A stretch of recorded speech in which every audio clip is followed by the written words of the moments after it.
Good morning, Saints. This is your rector, the Reverend Tom Ceramic Jr., and I'm coming to you, obviously, from the trailhead for Rocky Creek Trail, and I'm doing so because this coming week, is obviously Holy Week, and Holy Week is a liturgical journey, a liturgical pilgrimage.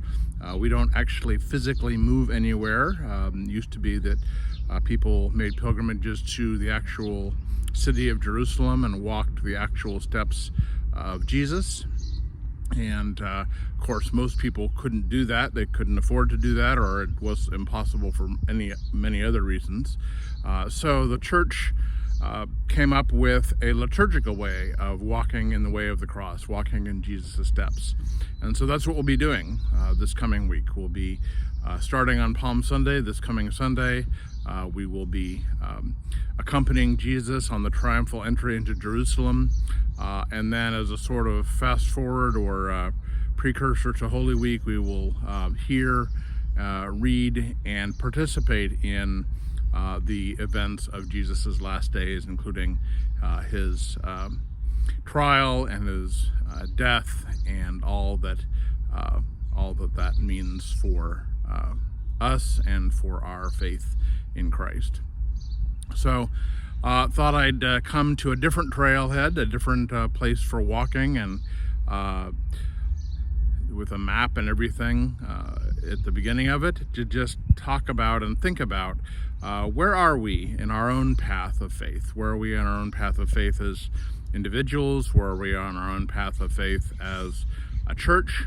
And that's a good question to ask ourselves regularly, to consult whatever maps may be available to us, to talk to God. I always talk about the GPS as the God positioning system.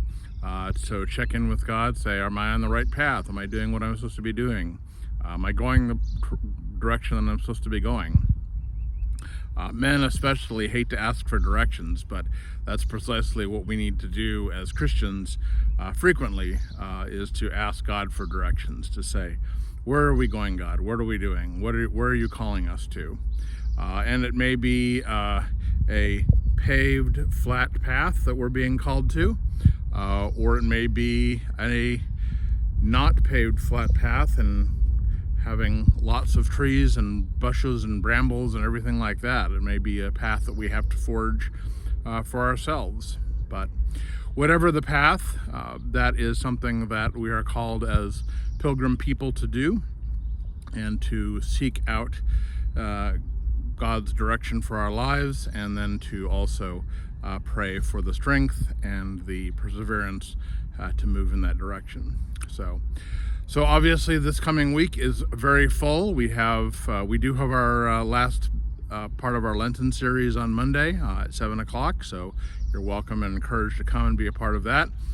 We also do have our last Wednesday noon Eucharist and healing prayers on Wednesday. So you are welcome and encouraged to be a part of that. And then of course Thursday is Maundy Thursday. We have our service and foot washing and Eucharist at 7 p.m. on Thursday. On Friday, I will be participating, as I hope many of you will be, in the community prayer walk at 11:30, beginning at the Methodist Church. And then Friday evening, we'll have a Episcopal Good Friday service at 7 p.m.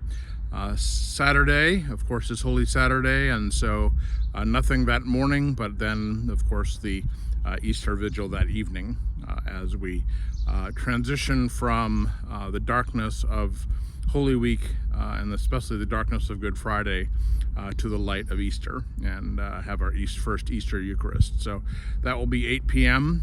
On Saturday evening. It's late enough because we have daylight savings time, and we actually need to be in darkness for at least a part of that, so to make it effective. So lots of things to do. And then of course Easter Sunday morning, 10 o'clock, we will have a fabulous Easter gathering. So invite you all to join me on that pilgrimage, and to also to continue to ask God what God would have us do as a congregation, and what God would have us do each as individuals.